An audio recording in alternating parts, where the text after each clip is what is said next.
What's up guys, my name is Jack, you're watching TCG, and today we're talking about Stellar Crown and Stellar Miracle and why I think it's going to be a great set and a great investment. So first thing off the bat, I want to say that the illustration rares and the special illustration rares from this set look really good. And I know you've seen a bunch of other YouTubers talk about them or highlight them, but they've leaked some more and they look really cool. I'll pull some of them up on screen while we talk about investability and my thoughts on this set, but pretty much I've only got positive things to say. So the first thing, we got this Lacy special illustration rare. Now, you guys know that I'm not a big fan of trainer supporter cards in general, unless it's like Cynthia or Red or something like that.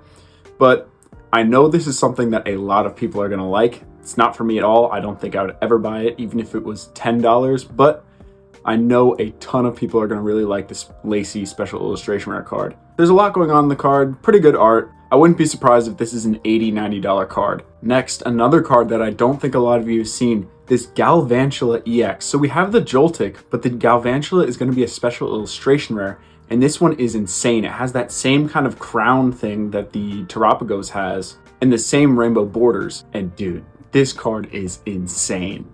I thought the Joltik one with the electricity and that stuff was really cool and crazy looking, but dude, this is a whole nother level. I'm really excited to see how this rainbow foiling works with the special illustration rare style and how it like pops with the colors. But right now, with all the pictures I'm seeing, it looks pretty cool. And I like that they're doing something new with special illustration rares. The Pokemon Company is so good at changing things up and never letting something get stale. And I don't think special illustration rares have even gotten to the point of becoming stale. They've already added something unique to it.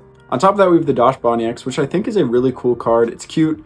I really like the colors. It's like homey. It's got like soft lighting, if that makes any sense. And I think a lot of people are going to want this card. It's a cute dog Pokemon.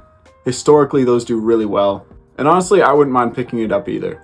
The Terapagos, which was one of the main cards that got leaked, or was one of the first ones that got leaked, is super cool. I really like how crazy it looks. Not a big fan of Terapagos as a Pokemon, but hey, a good card is a good card. And the Hydrapple EX as well, super unique card, really looks like a cave painting, and I really like the unique art style. This set is all over the place, but in a really good way. So far, all the special illustration rares we've seen I like, and I think they're going to be great cards with great chase. I'm not seeing any Ogerpons in this set that are going to be absolute duds, so to me, that's a win. Now, if we take a look at the illustration rares, we have some really cool ones. We got a Gulpin card, which is kind of funny looking. It's kind of exactly what you'd expect from an illustration rare Gulpin card, but I like it a lot. It reminds me a lot of, I think it's Bob or Blob, something like that from Monsters vs. Aliens, that blue little blob guy. He looks exactly like him, but green in this. Next, we have this Milcery card, which I'm not the biggest fan of, but it's a cute card. I like the colors. This set is really like surrounded around like food in general, like the Doshbon, you got the Gulpin, the Milcery with a bunch of food around it. The Crispin card, he's cooking up something. It's kind of an interesting angle that they're taking with this. We also have a Ledian card, which is pretty cool and unique. It's surrounded by a bunch of fireflies, and I really like the style they took with this. The Lileep card is a great piece of artwork. And that Joltik card that we already talked about looks really cool, especially paired with the Galvantula. The Zeraora from this set is really reminiscent of the Raikou V from Crown Zenith, which I really like. Super cool 80s neon light style is really cool, and I like that they're incorporating it with these electric type Pokemon. The Raboot is a fun card where he's juggling a little snowball, and the Crabominable looks really stoic in the Blizzard. The Noctowl, which is going to be our ETB promo, looks really unique, completely different art style. And I really like the angle through which this is shot, where it's like you're inside the tree and you have the trunk with the little hole where his nest is. The full art trainers and supporters are pretty much your standard. Nothing too crazy, nothing too unique. I don't think these will be super expensive or anything. But I do see that Secret Illustration Rare Lacy card catching a premium.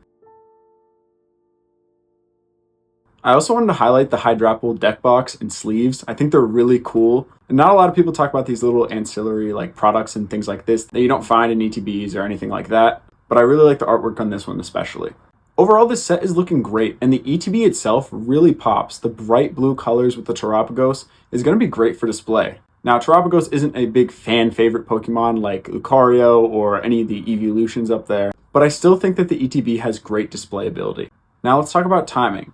This set is slated to release on September 13th, which is right after the ETB late release date for Shrouded Fable. Shrouded Fable is our special set, and it's looking fairly weak.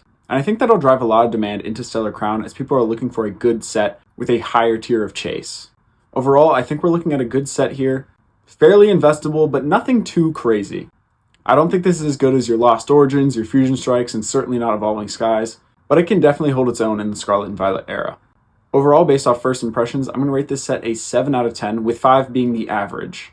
A good set overall, but obviously we can't tell quite yet until boxes have been released and people have opened packs. Pull rates can wildly affect prices, so I have no real good estimation for how these things are going to pan out. But so far everything looks good. Let me know what your guys' thoughts are on this set in the comments, and as always, thank you for watching and stay safe out there.